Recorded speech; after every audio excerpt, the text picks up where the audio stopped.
발사진 한 장 같이 보겠습니다. 자, 이 발의 주인공이 직업이 무엇인 것 같습니까? 발레예요, 발레. 잘 맞히시네요. 인터넷으로 유명한 사진이죠.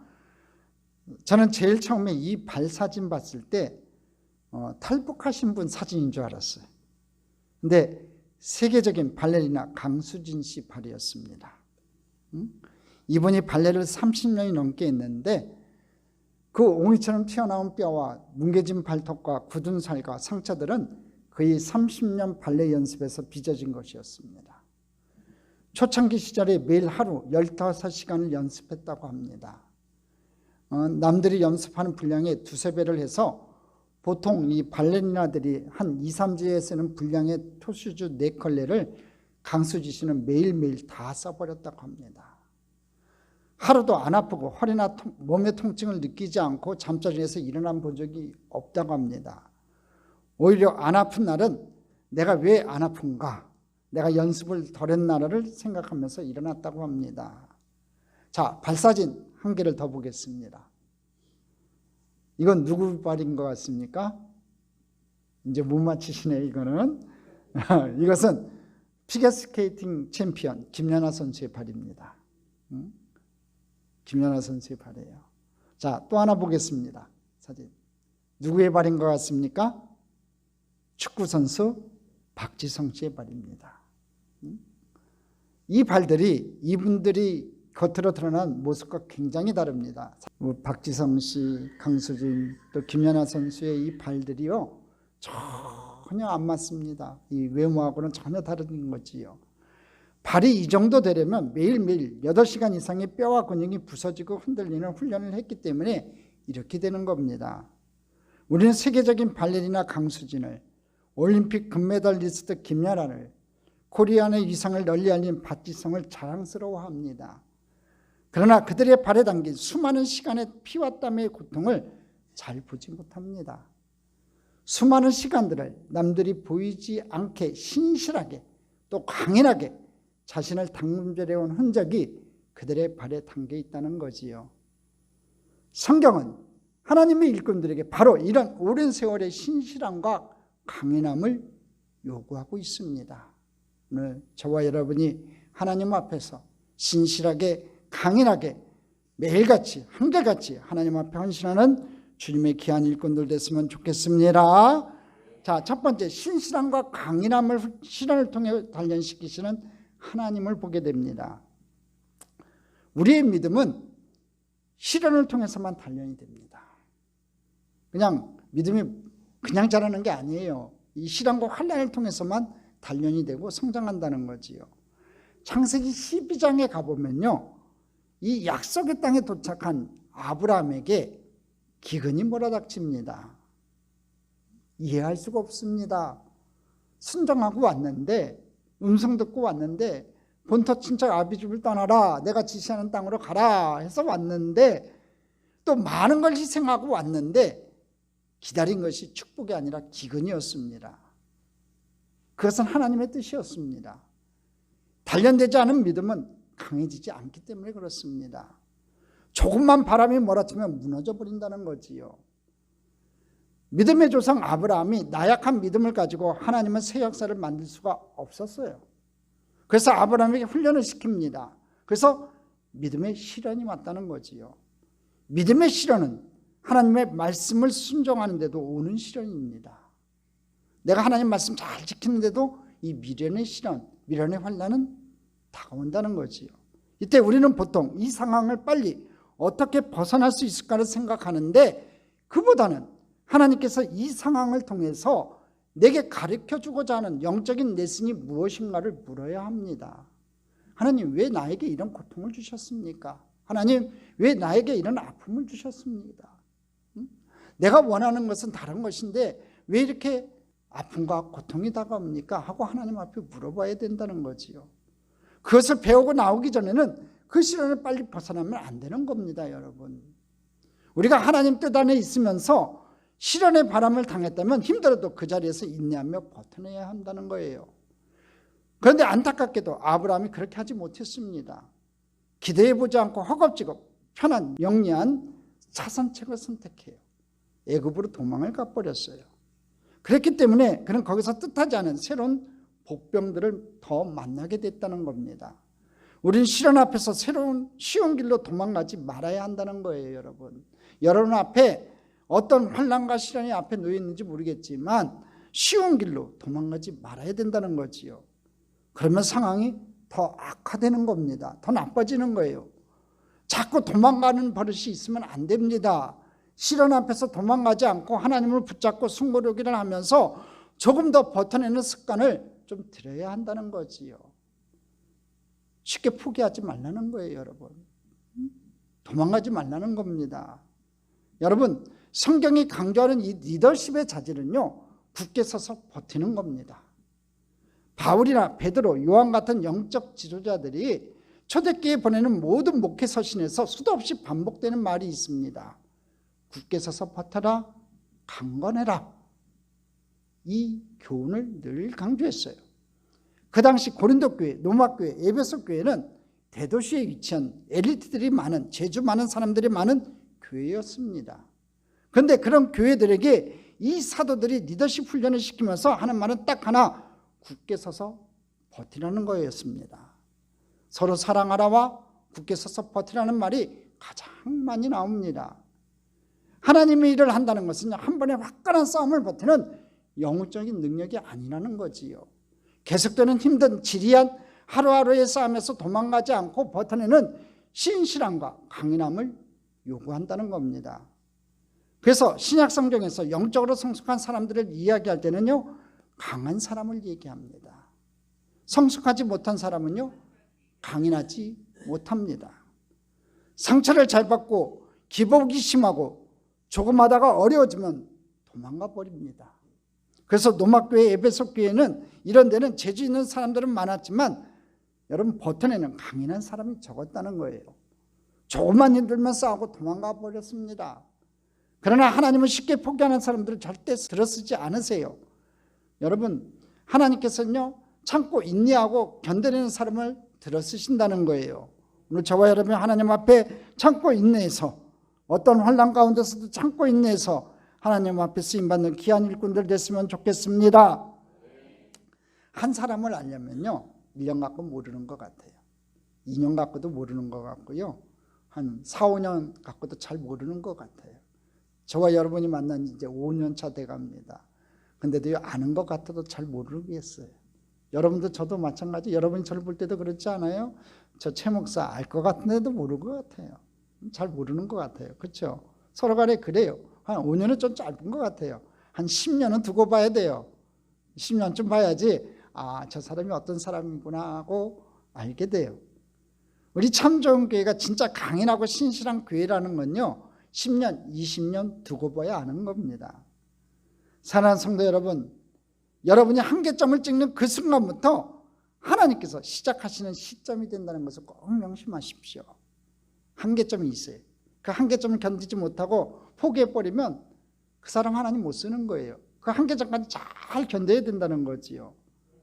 제가 운동을 참 싫어합니다. 성령 운동은 좋아하는데 이렇게 막 몸을 쓰는 운동은 참 싫어해요. 근데 하도 우리 딸내미들하고 우리 집사람이 뭐라고 해서 옛날에 한번 헬스클럽에 가서 운동한 적이 있었습니다. 딱 한 달 했어요. 뭐 많이 한 건 아니고 딱 한 달간 가서 한 적이 있었는데 제가 이게 끈질기게 하지를 못해요. 그래서 헬스클럽에 가면 여러 가지 운동기구가 있잖아요. 그러면 조금 한 두세 개 하다가 다른 거 가서 두세 개 하고 막 그러니까 코치가 와서 그러면 안 된다는 거예요. 한 번에 최소한 15번이나 10번씩을 한 세트로 해가지고 최소 5세트를 한 다음 기계로 옮겨가지고 마찬가지로 그렇게 계속해야 한다는 거예요. 도저히 못하겠다 싶을 때 근육이 찢어지는 듯한 그 고통이 이 브레이킹 포인트라고 합니다.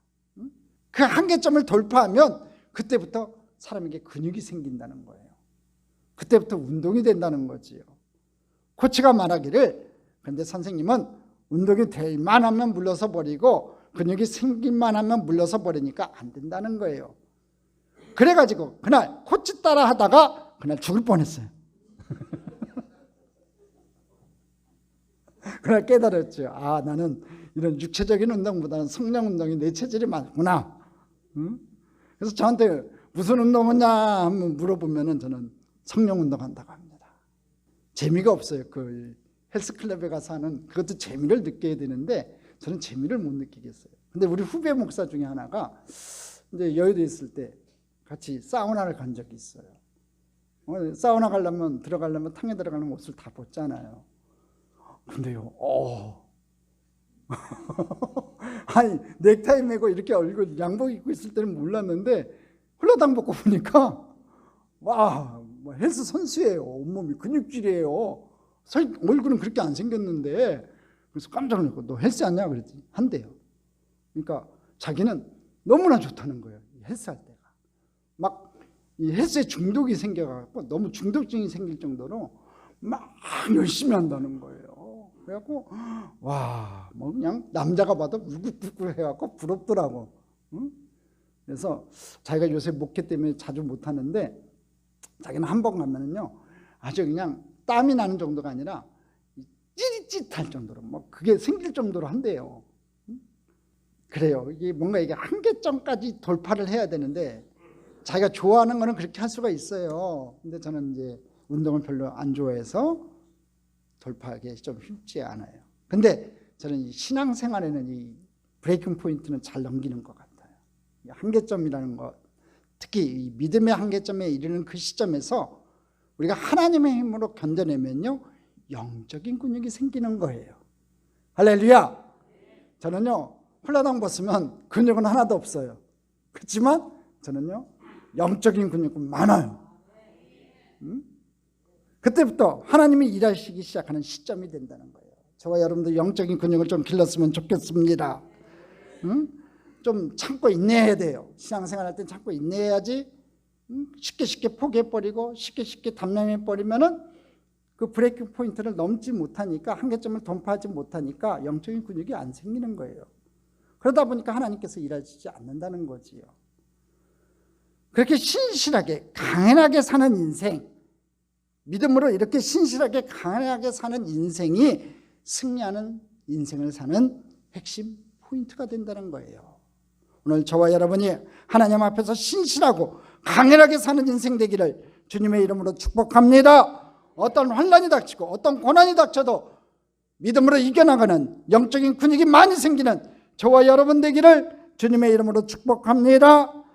두 번째, 신실함은 먼저 자기 자리를 지키는 거예요. 한번 따라하겠습니다. 신실함은 자기 자리를 지키는 것이다. 손자병법에 보면요 자기 자리를 버티고 있는 병사 하나가 1000명을 막아낸다고 되어 있어요.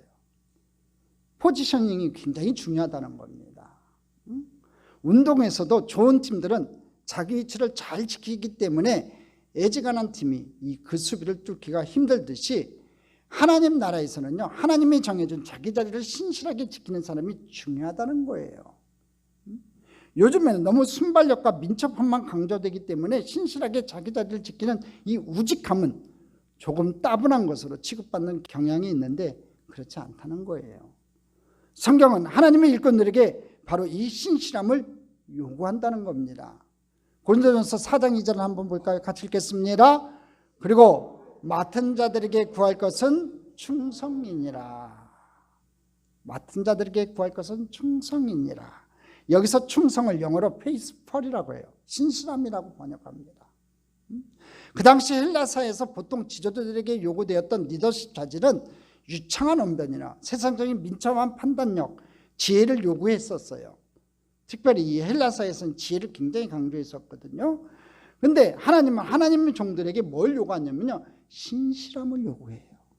오늘도 마찬가지예요. 하나님은 저와 여러분에게 요구하는 게 하나가 있어요. 그게 뭐냐면 신실함이에요. 신실함이란 도대체 무엇이냐? 비가 오나 눈이 오나 항상 그 사람이 그 자리를 지키는 것을 확신할 수 있다는 뜻이에요. 야, 저 사람은 그래. 비가 오나 눈이 오나 항상 그 자리를 지키는 사람이야. 하나님께서 맡겨주는 일 그 자리에서 누가 보든 안 보든 목사님이 보든 안 보든 그 자리를 지키는 것, 그게 신실함이라는 거예요. 여러분 하나님 자신이 신실하신 분이셨어요. 히브리어로 이 구약 성경에 가장 하나님을 많이 설명하는 단어가 헤세드예요.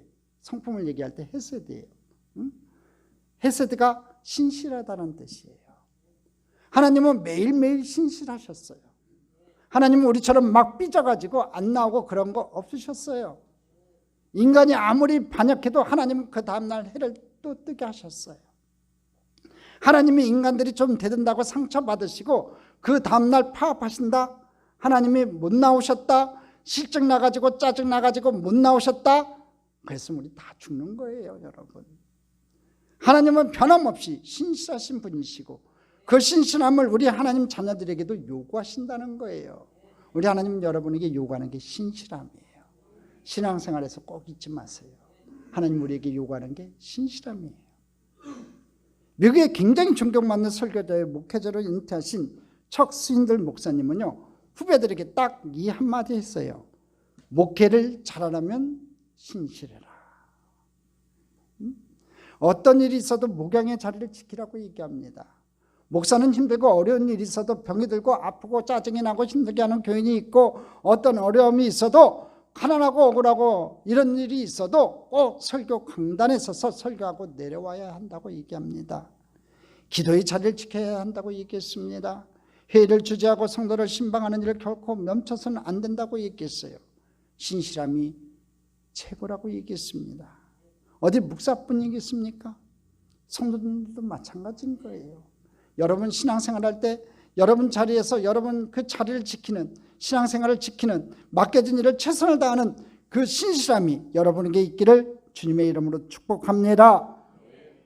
제가 목회를 이렇게 쭉 하면서 보니까 재주 있는 사람, 바른 소리 하는 사람, 그런 똑똑한 사람보다요 더 소중한 사람은 항상 그 자리를 지켜주는 교인이었어요. 그렇게 개인적으로 저하고 세심하게 제가 잘 챙겨주지도 못했는데 언제나 변함없는 푸른 소나무처럼 묵묵히 그 자리를 지키고 계신 분이 계셨어요. 주일 예배 자리도 지키시고 수요 예배 자리도 지키시고 금요 찬양 기도의 자리도 지키시고 교회 일이 있을 때 가장 힘든 일을 그분이 항상 묵묵히 하고 계세요. 말하지 않아도 그분은 제게 이렇게 말하고 있는 것 같아요. 목사님 걱정하지 마세요. 저는 항상 교회와 함께 있을 거예요. 주님이 제게 주신 교회를, 이 사역의 자리를 누가 뭐래도 흔들리지 않고 감당할 겁니다. 이렇게 얘기하는 것 같아요. 저는 이분을 보면서 고마워서 눈물이 납니다. 기도할 때 그분 얼굴이 눈에 밝히면서 특별히 중보를 더 많이 합니다. 제가 이런데 하나님은 오죽하시겠습니까? 하나님 나라 일을 위해서 이름도 없이 빛도 없이 열심히 충성하고 봉사하며 기도하는 그분들을 볼 때마다 하나님은 오죽하시겠냐고요. 하나님은요 화끈한 홈런 타자를 원하시기보다는요 어떤 경기도 빠지지 않고 출전하는 신실한 선수를 원하신다는 거예요. 저와 여러분 하나님 앞에서 신실해지는 귀한 날 되기를 주님의 이름으로 축복합니다. 세 번째, 신실함은요 자기 말한 것에 책임을 지고 실천하는 거예요. 한번 따라 하시기 바랍니다. 신실함은 자기가 말한 것에 책임을 지고 실천하는 것이다. 하나님은요 말씀하신 것을 반드시 행동으로 책임지시는 분이셨어요. 하나님의 백성을 구원하시고 지키시고 돌보시겠다고 말씀하신 뒤에는요 엄청난 대가를 치르면서 자기가 말씀하신 것을 지키셨어요. 그 말씀을 지키시기 위해서 홍해를 가르셨고요, 하늘 창고를 열어서 엄청나게 많은 식량을 내어서 이스라엘 300만 백성들을 먹이셔야 했고, 이스라엘 백성들이 그렇게 많이 불평불만을 해도 그래도 끊임없이 구름기둥과 불기둥으로 이 백성들을 감싸 안으셔야만 했어요. 이스라엘 백성을 구원하시겠다고 하셨기 때문에 하나님의 아들이 직접 인간의 육체를 입고 우리 시간과 공간 속으로 뛰어 들어오셨어요. 예수님은 책상에서만 모든 것을 결정해 준 분이 아니시고 직접 우리 속에 사시면서 가난한 자들을 치료하시고 복음을 전하면서 그렇게 사셨어요. 여러분 예수님 감기 드셨다고 못 나오시는 거 봤습니까? 예수님 본인이 힘들다고 사역을 안 하시는 거 보셨어요? 예수님은 끝까지 모든 사역을 몸으로 보여주시다가 십자가에서 돌아가셨어요. 하나님은 자신의 말에 행동으로 책임을 지셨어요. 우리 하나님의 자녀들도 그래야 한다는 겁니다. 우리 말이 우리 삶 속에서 성육신 되어야 한다는 거예요. 내가 뱉은 말은 끝까지 책임을 져야 된다는 거지요. 그래서 여러분 지금부터라도 작은 말이라도 자기가 말한 것은 반드시 예수님의 이름으로 지켜야 된다는 생각으로 한번 살기를 간절히 소망합니다. 헌신 없는 사람들이 말로만 다 해주려는 것을 저는 별로 좋아하지 않아요. 그래서 저는 회의 길게 하는 거 좋아하지 않습니다. 회의가 너무 많고 너무 긴 조직은요, 건강하지 못한 조직이에요. 준비하지 않고 헌신하지 않은 사람들이 말로 다 해주려 하기 때문에 그래요. 제가 이전 교회에서 사역하다가 어떤 분이 저한테 이렇게 얘기해요. 우리 교회는 왜 이런 프로그램 하지 않습니까? 하고 제안한 분이요, 저한테 그렇게 얘기하신 분이 있었어요. 그분 말만 믿고 그 프로그램 시작했다가 제안자는 슬그머니 사라져버리고 책임지는 사람은 따로 있는 그런 난감한 케이스를 제가 경험하고 나서는 절대로 신실함이 없는 사람의 제안은 저는 무시해버립니다. 저한테 와서 무슨 얘기해도 제가 이해하고 안 하는 이유가 그거예요. 말한 거 책임지지 않는 사람 얘기는 저는 안 들으려고 해요. 왜? 하나님도 듣기 싫어하거든. 자기가 말로 말을 해놓고 그 말에 책임지지 못하는 거예요. 하나님은 아주 싫어합니다. 헌신은요, 헌신이라는 단어 들어보셨죠? 헌신은요, 마음심자가 아니라 몸심자예요. 몸심자. 여러분 작은 것이라도 여러분의 말의 행동으로 책임을 지기를 바라요. 그러면 말을 신중하게 하게 되겠지요. 어떤 분은 이렇게 말했더니, 야, 그러면요, 저 말도 안 하고 책임도 안 지렵니다. 참 바보 같은 얘기지요.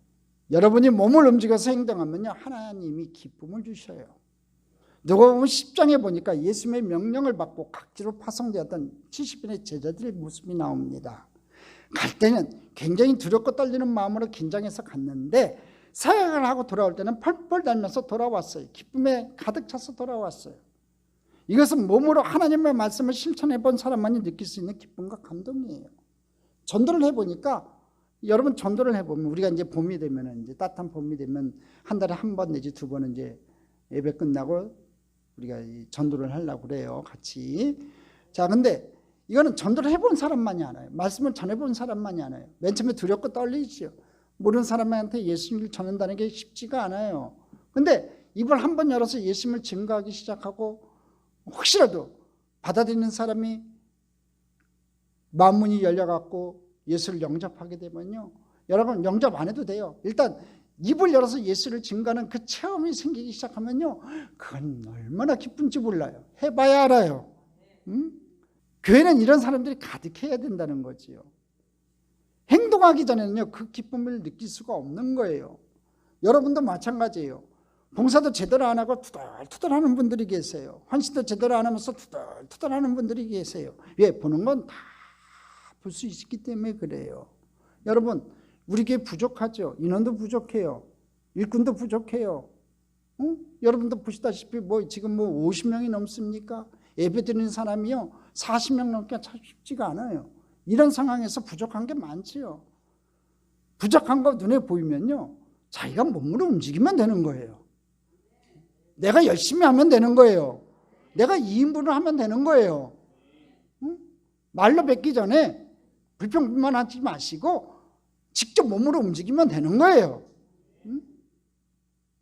근데 그렇게 움직이기 시작할 때 행동하기 전에는 느끼지 못했던 그 기쁨들이 우리에게 생기는 거예요. 봉사할 때 그 기쁨이 자연스럽게 헌신하는 마음으로, 자원하는 마음으로 하나님 앞에 헌신할 때 하나님께서 기뻐하신다는 거예요. 그리고 본인도 큰 기쁨을 느끼게 된다는 겁니다.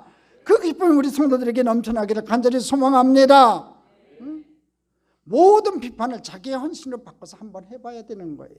그래야 여러분의 안에서 기쁨이 생기고요, 감사함이 생기는 거예요. 자기 말을 행동으로 책임을 지게 되는 거지요. 신실함은요, 시작한 것을 끝까지 마무리하는 것을 말하는 거예요. 하나님께서 나는 처음이자 마지막이라고 말씀하셨어요. 알파와 오메가라고 말씀하셨어요. 이 말이 무슨 말이에요? 내가 시작한 것은 반드시 끝을 낸다는 거예요. 하나님은 세상을 창조하셨기 때문에 세상을 심판하시면서 마무리를 지으실 거예요. 언젠가 모르겠지만 주님 다시 오셔서 이 세상을 심판하실 거예요. 예수님께서도 자기 사람들을 사랑하실 때까지 사랑하셨다고 말씀하셨어요. 사도 바울도 죽음을 앞두고 뭐라고 그랬습니까? 내가 선한 싸움 다 싸웠다. 나의 갈 길을 다 마쳤다고 얘기했어요. 중간에 바울을 포기시키려고 얼마나 많은 마귀의 공격이 있었지만 바울은 끝까지 마쳤다는 거죠. 자기 사명을 완수했어요. 사랑하는 우리 성도 여러분, 끝까지 하기를 바랍니다. 중간에 흐지부지 하지 마세요. 물에 물 탄 듯 술에 술 탄 듯 흐지부지 봉사하다가도 그만두고 자기가 맡은 사명이 있음에도 불구하고 안 하고 까먹고 그러지 마시고, 하나님 앞에 내가 사역하는 거지 목사님 앞에 사역하는 거 아니잖아요. 봉사하는 거 아니잖아요. 내가 맡았으면 끝까지 하는 여러분 되기를 바랍니다. 저는 그래서 끝내준다는 말을 좋아합니다. 여러분 보고서 제가 보기에도 끝내준다, 하나님 보시기에도 야 하나님이 여러분 보시고 야 끝내준다, 그런 소리를 듣는 귀한 성도님들 됐으면 좋겠습니다. 요즘 젊은이들을 보면 아주 영리하고 크리에이티브하고 아주 창조적이고 용감하게 새로 버리기는 잘하는데 시작한 것을 끝까지 마무리하지 못하는 경우를 좀 자주 보게 돼요. 여러분 신실하면요 힘들어도 끝까지 마무리를 하는 거예요. 제가 방송국에 근무할 때였습니다.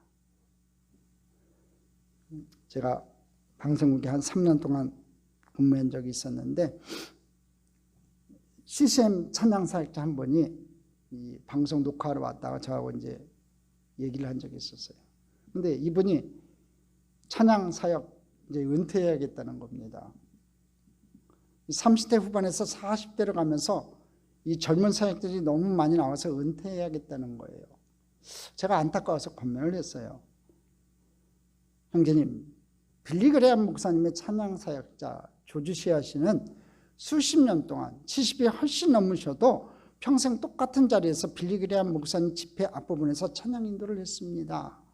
그분의 찬양을 10년, 20년, 30년, 40년째 가니까 더욱 찬란한 빛을 발하는 신실함이 있는데 형제님은 이제 겨우 40대 들어서면서 은퇴하겠다니 말이 되겠습니까? 뭐 세상 같습니까? 형제님이 그렇지 않잖아요. 찬양 사역을 했으면 끝까지 가야지. 주일학교 교사를 했으면 짐미 카터 대통령처럼 대통령이 되고 나서도 40년, 50년 계속했잖아요. 그러니까 형제님 중간에 포기하지 마세요. 제가 그렇게 권면한 적이 있어요. 그래요 여러분, 이런 것들이 하나님의 사람의 신실함인 줄로 믿어요. 변함없이 자기가 어떤 자리이든 간에 자기가 맡은 영적인 자리는 끝까지 책임질 수 있는 믿음의 사람 되기를 간절히 소망합니다. 저는 우리 하나님의 백성들이 끝까지 좀 신실하게 마무리를 하는 사역자가 되기를 바랍니다. 1월 달에 한 사역은 반드시 12월까지 마무리를 하는, 1년 한 사역은 반드시 한 10년까지 마무리를 하는 그런 신실한 일꾼들 되기를 바랍니다. 여러분 신실하면요 하루에 한 걸음씩 나가는 거예요. 우리가 원거리 비전을 나가는 것도 좋지만 너무 큰 목표를 처음부터 갑자기 잡다가 기가 질리면 안 되잖아요. 그래서 목표를 여러 단계로 나누어 가지고 조금씩 하나씩 정복해 가는 게 중요하다는 거예요.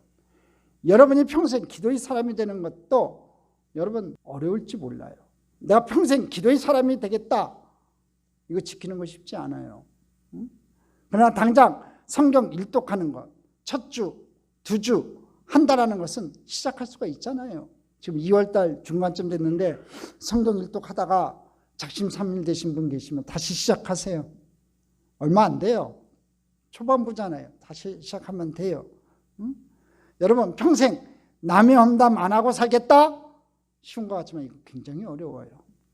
하지만 오늘 딱 하루만 입술을 절제하는 것에서부터 시작하는 거 가능해요. 내가 오늘 입 다물겠다. 오늘 하루는 절대로 남 나쁘게 얘기 안 하겠다. 이건 가능하잖아요. 오늘 하루 24시간 동안 유혹을 뿌리칠 수 있다면 그것은 엄청난 시작이고요. 그러면 그 다음 날도 한 번만 더 하면 되는 거예요. 그래서 그러면서 한 번만 더 하면 또 그 다음 날도 한 번만 더 하면 되는 거예요. 그 하루가 이틀이 되고 또 이틀이 되고 일주일이 되는 거예요. 시편 119편 105절에 이런 말씀이 있어요. 주의 말씀은 내 발의 등이라고 말씀하고 있어요. 고백하고 있어요. 무슨 얘기예요? 주의 말씀이 내 발의 등이다. 이 얘기는 무슨 얘기냐면요, 우리 옆에서 응원하고 계신다는 거예요. 비춰준다는 거지요. 응? 우리 하나님이 여러분을 비춰주실 거예요. 응? 빛으로 비춰주실 거예요. 그래요. 하루만 더 가자. 영희야, 일주일만 더 가자. 일주일만 더 가자. 이렇게 모였더니 정신 차려보니까 10년이 가 있는 거예요. 믿음 생활은 그렇게 하는 거예요. 그냥 거창한 목표 세우지 마시고 오늘 하루 분량, 제가 큐티도 보내주면 큐티도 보겠다. 또 오늘 읽은 말씀 보내주면 그래요. 요것만큼은 목사님 보내줬으니까 요건 꼭 읽어야겠다. 제가 읽어보니까 10분도 다 안 걸리더라고요. 제 읽는 속도로 보면 10분 이내에 다 읽을 수 있어요. 그러면서 하루 가보니까 1년 지나니까 성경 일독하게 되는 거예요. 여러분, 믿음도 마찬가지라는 거지요. 거창한 거, 내가 거룩해 주겠다, 하루아침에 거룩해 주겠다, 그게 어떻게 돼요? 그건 아무도 못해요. 그렇지만 오늘 작은 것 하나부터 내가 지키겠다고 결심하고 그것을 하루하루 실천해 가는 거예요. 오늘 하루도 내가 내 입술에 파수꾼을 세우고 오늘 하루도 내 마음에 파수꾼을 세워서 내가 오늘 화내지 않겠다, 내가 분노하지 않겠다, 내가 싸우지 않겠다, 이런 마음을 가지고 살 때 그것이 쌓여 10년이 되고 20년이 되고 30년이 되고 여러분의 인생의 나무가 된다는 거예요. 마귀도 그걸 알고 있어요, 여러분. 그래서 오늘 하루의 헌신을 방해하는 거예요, 여러분. 오늘 하루가 굉장히 소중하거든요. 여러분, 노아의 120년 반주 만드는 시간은요, 노아가 방주를 만들 나무를 심는 것부터 시작됐어요. 그리고 그 나무가 큰 다음에 매일매일 그 나무를 베는 하루하루, 그 나무를 벤 나무를 합쳐서 못지않은 하루하루가 합쳐서 120년이 된 거예요.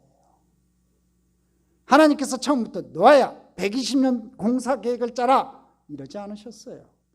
노아도 굳이 알려고 하지 않았습니다. 알려주셨으면 기가 질려서 못했을 거예요. 그래서 하나님이 조금씩 보여주신 거예요.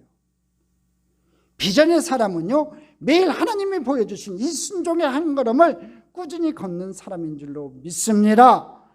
여러분, 목표 지점에 빨리 도착하는 게 중요한 게 아니라 그 하루하루를 신실함을 통해서 하나님이 우리를 거룩한 사람으로 만들어 가시는 것이 중요하다는 거예요. 노아 방주의 위대한 전설은 방주를 만들기에 나무 한 그루 심는 그의 하루로부터 시작되었다는 거지요. 사랑하는 성도 여러분, 미래를 예측하는 가장 확실한 길은요, 내가 미래를 만드는 거예요.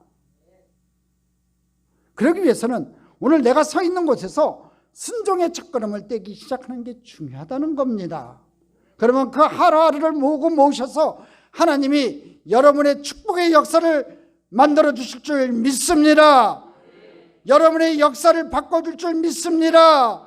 미래가 바꿔줄 줄 믿습니다. 신실하게 하나님 앞에 나아갑시다. 오늘 하루에 신실합시다. 최선을 다합시다. 그런데 여러분에게 놀라운 하나님의 축복의 역사가 나타날 줄 믿습니다. 네 번째, 신실합니다. 작고 평범한 일도 성실껏 탁월하게 하는 거예요. 한번 따라하겠습니다. 신실합니다. 작고 평범한 일도 성실껏 탁월하게 하는 것이다. 사람들은요, 모두 크고 위대하고 화려한 일을 하려고 해요.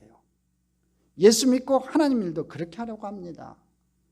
내가 세계 복음화에 헌신하겠습니다. 차세대 복음에 헌신하겠습니다. 통일 한국 시대에 헌신하겠습니다. 그러나 작은 것의 소중함은요, 잃어버리는 것 같아요. 거대한 비전은 거침없이 헌신을 하는데 작은 일 하나는 이 불편을 감수하는 건 우리가 싫어한다는 거예요. 그러나 진정한 신실함은요, 작은 일에서부터 시작하는 거예요. 주고 나누어 주는 일에서부터, 남들이 가장 하기 싫어하는 일부터, 가장 일찍 나와야 되는, 또 가장 늦게 있어야 되는 안내하고 찬양하고 섬기는 데서부터 민족 복음을 하는 거대한 미션도 이루어지는 거예요. 사실 우리가 크다고 말하는 것은요, 다 작은 것이 합쳐져서 이루어진 거예요. 거대한 바다는 작은 물방울이 합쳐져서 만든 것이고, 거대한 숲은요, 나무 한 그루씩 심어서 이루어낸 거예요. 그러므로 하나님의 일을 하면서 너무 우리가 책임지지 못할 과시적이 나타내는 그런 삶을 사는 것은 우리가 좀 버려야 합니다. 신실함으로 시작하는 게 중요하다는 거예요. 시편 131편 1절 말씀 한번 보겠습니다. 야여 내 마음이 교만하지 아니하고 내 눈이 오만하지 아니하며 내가 큰 일과 감당하지 못할 놀라운 일을 하려고 힘쓰지 아니하나이다. 야여 내 마음이 교만하지 아니하고 내 눈이 오만하지 아니하여서, 교만과 오만하지 아니하여서 내가 큰 일과 감당하지 못할 놀라운 일을 하려고 힘쓰지 아니하나이다. 큰 일, 또 감당하지 못한 일, 놀라운 일을 하려고 내가 힘쓰지 아니한다는 거죠. 겸손해야 된다는 거지요. 이 겸손의 자세로 우리가 시작해야 된다는 거예요. 예수님께서는 하나님 나라에서 으뜸이 되고자 하는 자는 가장 낮은 섬김의 자리로 내려가야 한다고 말씀하셨어요. 나같이 큰 사람이 이런 작은 일을 하면 어떡하냐? 이렇게 생각하면 안 되는 거예요. 나 같은 사람이 이런 하찮은 일을 내가 어떻게 하냐? 이런 마음도 다 버려야 돼요. 여러분이 맡은 일이 여러분을 작게 만드는 게 아니라 여러분의 마음이 여러분을 작게 만드는 거예요. 큰 일을 작고 하려고 하지 말고 작은 일을 큰 마음으로 좀 하세요. 교회에서 봉사할 때도 교회 리더에 속하는 우리 장로님, 권사님, 안수집사님들은 교회에서 가장 일찍 나오고 가장 늦게 가야 하는 사람들이에요. 남들이 가장 하기 싫어하는 힘든 자리, 그런 사역의 자리에 가서 서 있고 이름 없이 빚도 없이 썩어지는 게 목사요, 장로요, 권사요, 안수집사예요. 스포트라이트도 골든 스포트라이트가 있대요. 아주 화려하게 비춰지는 자리에 우리 교회 중직자는 절대 안 서기를 바랍니다. 목사님, 제일 안 보이는 자리가 어디입니까? 제일 힘든 봉사 자리가 어디입니까? 사람들 제일 안 하려는 봉사 자리가 어디입니까? 거기 가서 서 있는 사람이 우리 교회의 참 리더인 것입니다. 그렇게 되기를 바랍니다. 좋은 자리에 가 있는 사람은요, 아직 영적으로 어린 거고요. 가장 영적으로 성숙한 사람은요, 제일 일찍 나와야 되고요, 가기 힘들어하는 곳에 가서 봉사하는 거예요. 그게 신실한 하나님의 사람이라는 겁니다. 오래전에 위대한 장군이 되겠다는 꿈을 가졌던 니콜라스 헤르망이라는 사람이 있었습니다. 그런데 그가 그 꿈을 접고 한 수도원의 주방에서 하나님의 부르심을 받고 수사들의 청소와 부엌 일을 섬기는 수사들을 섬기는 수사가 되었어요. 섬기는 이가 되었어요. 여러분, 위대한 장군이 되겠다는 사람이 수도원에 가서 위대한 수도사가 된 것도 아니고 그 수도원에서 주방에서 수도사들을 섬기는 그런 섬김의 역할을 했다는 거예요. 진짜 아무도 안 알아주는 것이요. 그런데 그는 부엌 일을 하면서 위대한 하나님의 임재를 날마다 체험하고 묵상해요. 그래서 자기가 부엌에 적시 닦으면서 청소하면서 체험한 하나님 임재에 대한 경험을 묵상 노트에 기록하기 시작했어요. 그가 세상을 떠난 뒤 그는 노렌스 형제라는 이름으로 알려졌습니다. 그가 썼던 묵상 노트 하나님의 임재 연습은요, 저 책이에요. 출판되어서 지금까지 철로 역정과 함께 전 세계적으로 가장 많이 읽히는 기독교 고전 중에 하나가 되었어요. 혹시라도 아직까지 안 읽으신 분은 좀 사서 좀 읽어보세요. 제가 올해 들어서 두 번째 추천하는 책인 것 같아요. 하나님의 임재 연습 꼭 사서 한번 읽어보세요. 그가 살아있는 동안에 그의 이름을 아는 사람은 아무도 없었어요. 오늘날 우리는 그 당시 교황이 누구였는지는 모르지만 이 노렌스 형제의 이름은 모든 기독교 영적 지도자들이 기억하고 있다는 거예요. 사랑하는 성도 여러분, 우리가 맡은 일이 아무리 작고 보잘것없어 보인다 할지라도 우리는 그 일에 충성을 다해야 합니다. 그랬으면 좋겠습니다. 보이지 않는 곳에서 보시는 하나님이 여러분을 사용하실 줄 믿습니다. 하나님 앞에서 주어진 사명에 신실한 삶을 살아가는 축복된 백성들 다 되시기를 주님의 이름으로 축복합니다. 축복합니다. 축복합니다.